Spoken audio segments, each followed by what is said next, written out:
আগ্রাসনের বিরুদ্ধে, আধিপত্যবাদের বিরুদ্ধে যিনি সবসময় কথা বলেছেন, যিনি সবসময় ইনসাফের পক্ষে কথা বলেছেন, আমাদের সকলের প্রিয় শরীফ ওসমান হাদির জন্য সারা দেশবাসী আজকে দোয়া করছে।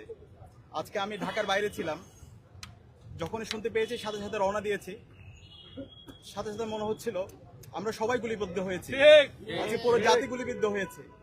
আজকে সকল মানুষরা আমাদের ওসমান হাদি ভাইয়ের জন্য দোয়া করছে। আমরা আশা রাখছি আল্লাহ তাআলা অবশ্যই আমাদের সকলের প্রিয় জুলাইয়ের সহযোদ্ধা, ইনসাফের প্রতীক শরীফ ওসমান হাদি ভাইকে আমাদের মাঝে ফিরিয়ে দিবেন ইনশাআল্লাহ।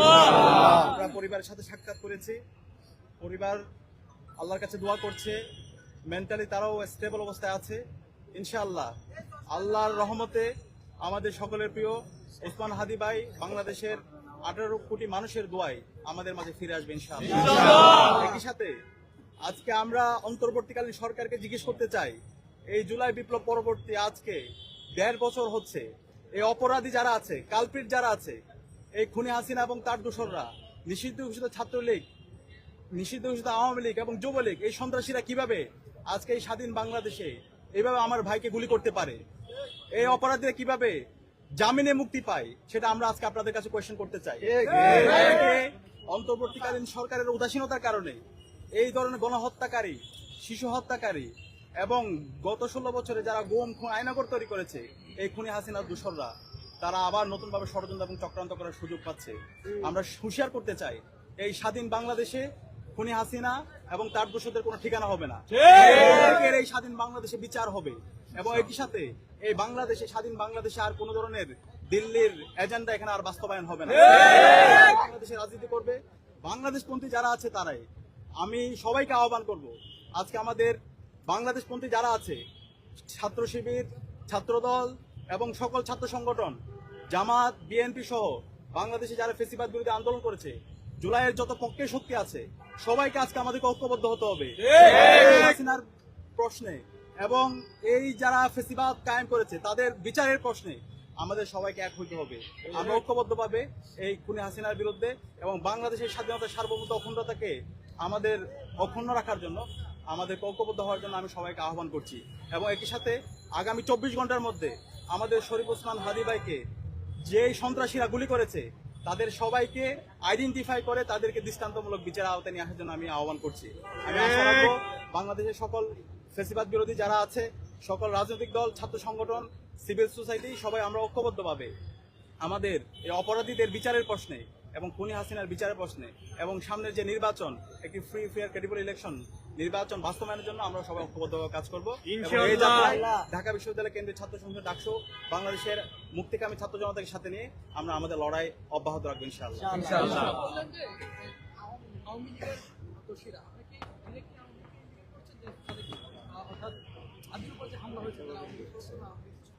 ইতিমধ্যে আমরা যতগুলো রিপোর্ট দেখেছি, গোয়েন্দার থেকে বিভিন্ন রিপোর্ট এসেছে এবং বিভিন্ন ফ্যাক্ট, যে রিপোর্টগুলো এসেছে ফ্যাক্ট চেকারদের, সেখানে ইতিমধ্যে যে তথ্যগুলো এসেছে সেগুলো আমরা দেখতে পেয়েছি ফেসিবাদের দোসররা এই ষড়যন্ত্র এবং চক্রান্ত করেছে এবং ওসমান হাদি ভাইয়ের উপর যে হামলা, সে হামলার সাথে তারা জড়িত আছে।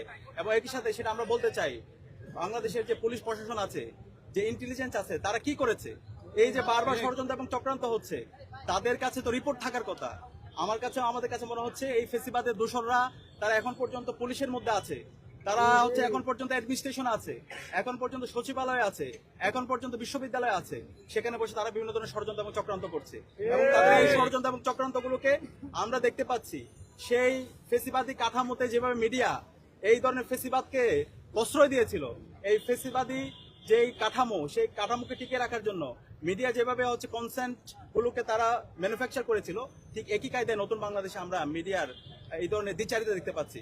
আমরা আহ্বান করবো এই বিপ্লব পরবর্তী নতুন বাংলাদেশে মিডিয়া অবশ্যই এই জাতির দর্পণ, তারা সত্যকে সত্য বলবে, কিন্তু কোন ফেসিবাদের দোসর যারা আমার ওসমান শরীফ হাদি ভাইকে হামলার পর এই যাদেরকে এক্সিট দেওয়ার চেষ্টা করে, যারা এই খুনি হাসিনা এবং তার দোসরদেরকে এক্সিট দেওয়ার চেষ্টা করে এবং তাদের পক্ষে জনমত উৎপাদন করার চেষ্টা করে, তাদের বিরুদ্ধে আমাদের সতর্ক থাকতে হবে, তাদের বিরুদ্ধে আমাদের প্রতিরোধ জারি রাখতে হবে। এখনই সময় আমাদের একটি জাতীয় ঐক্যের, এখনই সময় আমাদের যারা কালপ্রিট আছে, যারা সন্ত্রাসী আছে, যারা গণহত্যা এবং শিশু হত্যাকারী আছে, তাদের বিরুদ্ধে আমাদের প্রতিরোধ জারি রাখার। এবং আজকে আমি সাবধান করতে চাই যে জুলাইয়ের প্রজন্ম আছে তারা কাউকে ভয় পায় না। এই জুলাই প্রজন্ম আমরা রক্ত দিতে শিখে গেছি, আমরা কাউকে ভয় পাই না। কেউ আমাদেরকে যদি ভয় দেখাতে চান, কেউ যদি আবার সন্ত্রাস কায়েম করতে চান, কেউ যদি এই ধরনের গুপ্ত হত্যা চালাতে চান, তাহলে বাংলাদেশে আপনাদের ঠিকানা হবে না। সকল ষড়যন্ত্র চক্রান্তকে নস্যাৎ করে দিবে। অন্তর্বর্তীকালীন সরকারকে অনুরোধ করব, এখনই সময় সকল অপরাধীদেরকে, সকল গণহত্যা এবং শিশু হত্যাকারীদেরকে দ্রুত অ্যারেস্ট করেন এবং তাদেরকে দৃষ্টান্তমূলক বিচার আওতায় নিয়ে আসেন এবং খুনি হাসিনাকে দ্রুত দেশে নিয়ে এসে তার রায় কার্যকর করেন।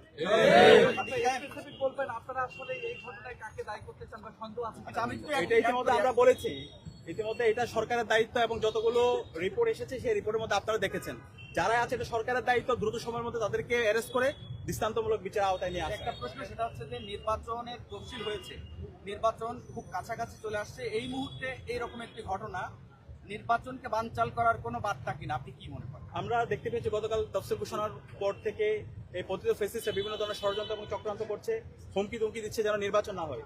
সুতরাং তাদের এই হুমকি দুমকির কোনো কাজ হবে না। নির্বাচন কমিশনের এবং অন্তর্বর্তীকালীন সরকারের দায়িত্ব হচ্ছে নাগরিকের নিরাপত্তা ইনশিওর করা এবং একটি ফ্রি ফেয়ার ক্রেডিবল ইলেকশন আয়োজন করা।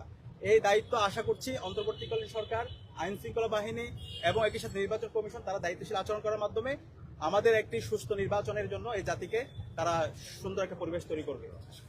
ধন্যবাদ সবাই।